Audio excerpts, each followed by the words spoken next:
நம்ம சக்கரை பூசணி வாங்கி வச்சுருக்கோம். சக்கரை பூசணியை வந்து இன்றைக்கி நம்ம நல்லா தொலியை சீவிட்டு பொடிசாக வெட்டி வச்சு சக்கரை பூசணி கூட்டு வைக்க போகிறோம். கொஞ்சம் தொலி வந்து வலுவாக இருக்கும், நம்ம கொஞ்சம் கவனமாகவே சீவணும். கத்தியை வச்சு நம்ம சீவும் போது பார்த்து சீவணும்.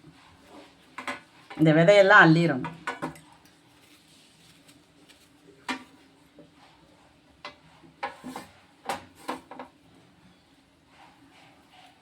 இந்த சக்கரை பூசணியோட தொலி வந்து சட்டக்குன்னு இருக்கும், வலுவாக கட்டை மாதிரி இருக்கும், மரம் மாதிரி. ஆனால் சாப்பிட்றதுக்கு நல்லா இருக்கும். புளிக்குழம்பு வச்சு இதை வந்து நம்ம கூட்டு வச்சுக்கிட்டோம்னா சாப்பிட்றதுக்கு நல்லா இருக்கும். ஏன்னா சக்கரை பூசணி இனிப்பாகவும் இருக்குமா. இது சக்கரை பூசணின்னு சொல்லலாம், பரங்கிக்கான்னு சொல்லலாம், என்னென்னா அதுக்கு 4-5 பேர் இருக்குது. இப்போ நம்ம அதை வந்து கொஞ்சம் பொடியாகவே வெட்டிக்கிறணும். ரொம்ப பெருசாக வெட்டக்கூடாது, கொஞ்சம் பொடியாக வெட்டிக்கிறணும். நம்ம விரலை வச்சு வெட்டும் போது பார்த்து வெட்டணும், கையை வெட்டிடும். இந்த மாதிரி நம்ம வந்து வலுவாக இருக்கும், நல்லா விளைஞ்ச காய் இந்த மாதிரி வெட்டி வச்சுக்கிறோம்.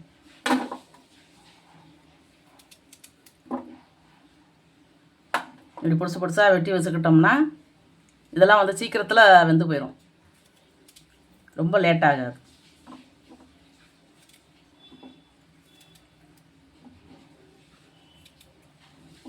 இப்போ இதை பூராமே நம்ம வந்து தொலியை சீவிக்கிறோம். இன்றைக்கி நம்ம சக்கரை பூசணி வச்சு கூட்டு வைக்க போகிறோம். இப்போ சட்டியை காய வச்சு எண்ணெய் ஊற்றி வச்சுருக்கேன், கொஞ்சம் கடுகு போட்டுக்குவோம்,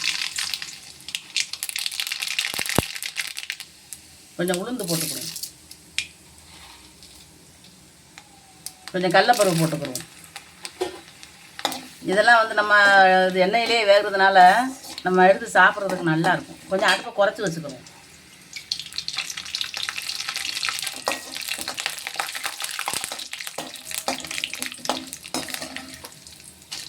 இப்போ வந்து வெங்காயத்தை போட்டுக்கிறோம்.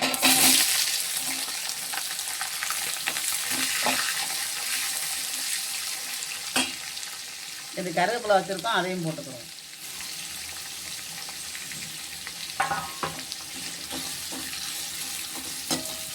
இது எல்லாமே ஒரு கண்ணாடி பதத்துக்கு நல்லா வதங்கணும்.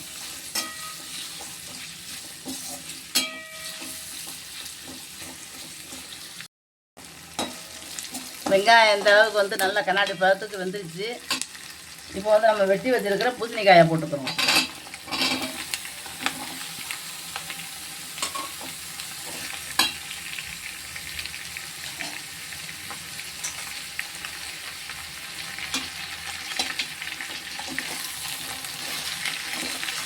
இது ரொம்ப ஒன்றும் தண்ணி விட்டு வராது இந்த பூசணிக்காய். நம்ம அடுப்பை குறைச்சி வச்சே தான் வேக வைக்கணும். நம்ம எண்ணெயும் ரொம்ப ஊற்றிடக்கூடாது. இந்த பூசணிக்காய் வந்து எண்ணெயை வந்து இழுக்காது.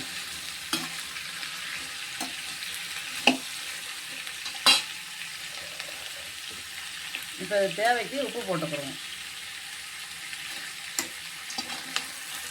சில காய்கள் வந்து எண்ணெயை வந்து இழுக்கும், சில காய்கள் எண்ணெயே வந்து தேவைப்படாது. அப்போ நம்ம வந்து அடுப்பை குறைச்சி வச்சுக்கிட்டு இதை அப்படியே நம்ம வேக வைக்கணும்.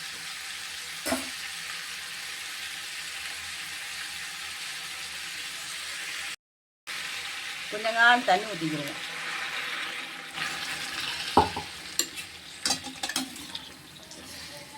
தண்ணி வந்து இந்த காயில் தண்ணி விடாது, அதனால நமக்கு கொஞ்சம் தண்ணியை ஊற்றி நம்ம வேக வைப்போம். கொஞ்சம் தான் ஊற்றணும், ரொம்ப ஊற்றிடக்கூடாது. நம்ம ரொம்ப ஊற்றிட்டோம்னா குளன்னு சப்பாத்தி தொட்டு சாப்பிட்ற குருமா மாதிரி ஆயிரும். நம்ம வந்து இதை எடுத்து சாப்பிட்றதுக்கு கூட்டு மாதிரி இருக்கணும்.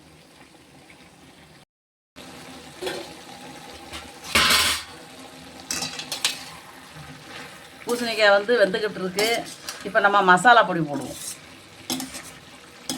ஒரு 3/4 வேக்காடு வெந்துருச்சு, கொஞ்சம் கொஞ்சம் தண்ணி கிடக்கு.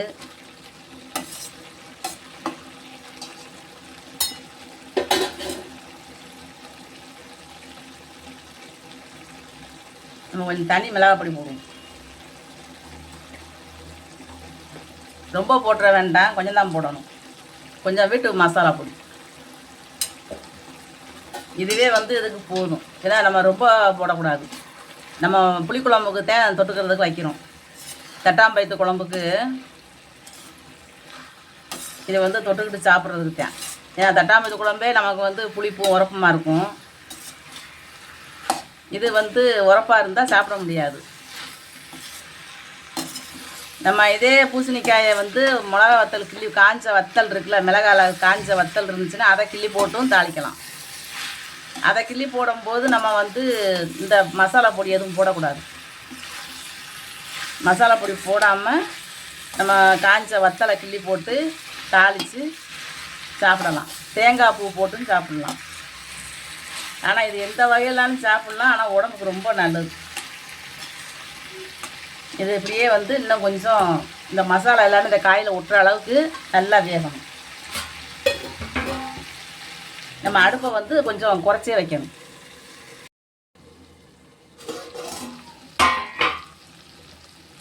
இப்போ வந்து நல்லா எண்ணெய் பிரிஞ்சு வந்துடுச்சு, பாத்திரத்தில் ஒட்டலை. நம்ம அடுப்பை அதிகமாக வச்சுட்டோம்னா பாத்திரத்தில் ஒட்டிடும். அடுப்பை குறைச்சி வச்சே தான் செய்யணும்.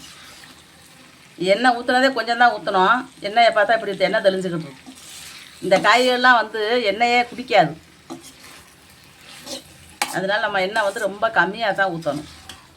எண்ணெய் நிறையா ஊற்றிட்டோம்னா எண்ணெய் தெளிஞ்சு வந்துக்கிட்டே இருக்கும். இங்கே எண்ணெய் தெளிஞ்சு வருது. நமக்கு இந்த அல்வாவில் எண்ணெய் வந்த மாதிரி, நெய் வந்த மாதிரி இங்கே எண்ணெயாக வருது. இவ்வளவுக்கு நான் வந்து எண்ணெய் வந்து ரொம்பவே கம்மியாக தான் ஊற்றிருந்தேன். நல்லா இது வந்து புளிக்குழம்புக்கு நல்லா எடுத்து வச்சு சாப்பிட்றதுக்கு ரொம்ப நல்லாயிருக்கும். காய்களும் நல்லா துணுக்காக கிடக்கா எடுத்து சாப்பிட்றதுக்கு நல்லாயிருக்கும். ரொம்ப குழஞ்சி போனாலும் அது ஒரு டேஸ்ட்டில் தான் இருக்கும். சின்னவங்கலேருந்து பெரியவங்க வரைக்கும் சக்கரை பூசணிலாம் சாப்பிட்லாம். பூசணிக்காயில் எந்த பூசணிக்காய் இருந்தாலும் சாப்பிட்லாம். வெள்ளை பூசணியும் சாப்பிட்லாம், அதுவும் நல்லது தான். இந்த மாதிரி நீங்களும் வச்சு சாப்பிட்டு பாருங்கள். சக்கரை பூசணி வந்து உடம்புக்கும் ரொம்ப நல்லது, சாப்பிட்றதுக்கும் ருசியாக இருக்கும். விலையும் ரொம்ப கம்மியான விலை தான். இது வந்து ஒரு பீஸ் வந்து 10 ரூபாதேன். அப்போ நம்ம 20 ரூபாய்க்குள்ளே இவ்வளோ வச்சு முடிச்சிட்டோம். இது நல்லா ஒரு 4-5 பேர் சாப்பிட்லாம். காய் வகை சாப்பிட்றது உடம்புக்கு ரொம்ப நல்லது. இந்த மாதிரி நீங்கள் செஞ்சு சாப்பிட்டு பாருங்கள். இந்த வீடியோ பிடிச்சிருந்துச்சுன்னா லைக் பண்ணுங்கள், ஷேர் பண்ணுங்கள், சப்ஸ்கிரைப் பண்ணுங்கள், பக்கத்தில் இருக்கிற பெல் பட்டனை அமைக்கி விட்ருங்க.